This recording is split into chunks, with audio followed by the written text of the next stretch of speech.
What's going on everyone, Phoenix here from Phoenix's World, and welcome to my new tutorial on how to kickflip on a tech deck.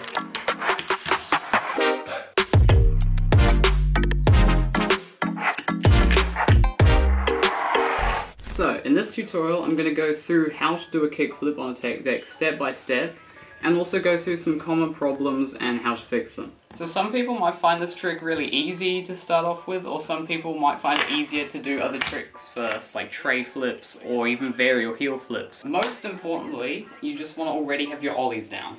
So to do the kickflip, you want to position your fingers pretty much the same as you would with an ollie, except I'd recommend curling your back finger like this and keeping your front finger flat just past the middle of the board, like this.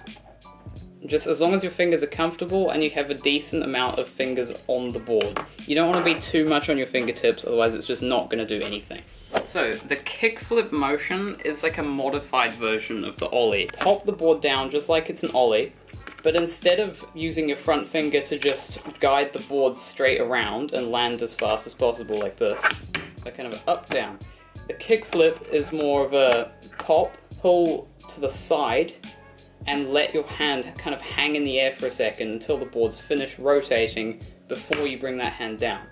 Mistake a lot of people make is trying to do it like an ollie, so they just kind of sling it straight back into the ground and they don't give the board enough time to spin. So the motion of the flick of the kickflip doesn't go directly back towards you. It doesn't want to go up too much or backwards. A diagonal push in that direction towards you. A lot of people overcomplicate this step. The kickflip motion is quite simple. It's one fluid motion of your hand and doesn't require that much intricate movement. So get that finger position ready and start practicing just trying to spin the board over towards you with your front finger. And just adjusting your position and your technique until you start to get a feel for what you want the board to do. If you're having trouble getting it off the ground or getting enough spin, try putting the tech deck with your back wheels on something and the front wheels hanging off. That means you'll have a lot more distance to pop, so when it does do it, your finger will already be in there, ready to spin it. You can see I get heaps of height when I do that. A really good tip that I'll give you for a more powerful kickflip is when you're setting up, make sure you're applying some pressure downwards onto the board before you pop. Because without that, your pop's just going to be as strong as you can push down that way. If you have a sloped surface you can use, that's going to make it easier to practice on. You can also do a similar thing with like the side of your leg. Try practice on there. And if doing it on a sloped surface like this helps you, gradually make it less steep until you can do it on flat. It's like I suggested in the original tutorial and also my ollie tutorial, the way I learned kickflips, the second time actually, I've had to relearn it a couple times, is on a soft surface. So this is just my chair, right? You can get a bit more bounce and practice flicking with a bit more height. You can also see from the give in the cushion how much pressure I'm applying before I pop the board up.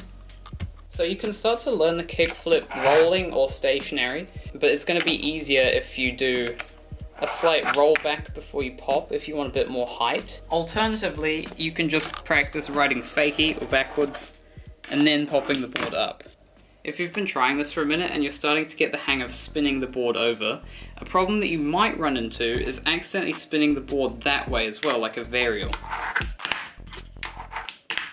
Now this problem is one that made it super difficult for me to learn kickflips personally because I kept spinning varials or even like double flip varials. Now I don't know if anybody else has talked about this in their tutorials, but I figured out myself that that came from just being too stiff with your finger position and often having too much finger on the board like that. If you don't have enough finger covering the board, it's not going to have enough surface area to flick off the side.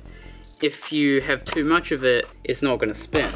So if you can try copy this exact finger position I have right now, that's, in my opinion, the best way to do it. If you're finding that you still can't get the board to flip over, something like this,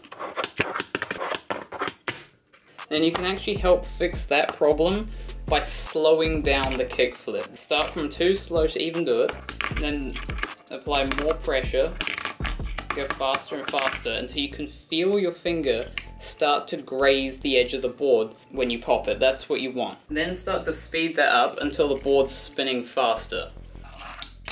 So I'll play a slow motion of a kickflip just here, and you'll see after the initial pop, my front finger immediately goes off the side, and you can see my hand just follows that arc motion. Once I've let it hang in the air for long enough, I can start to push down at the right time to have a clean catch and roll away smooth.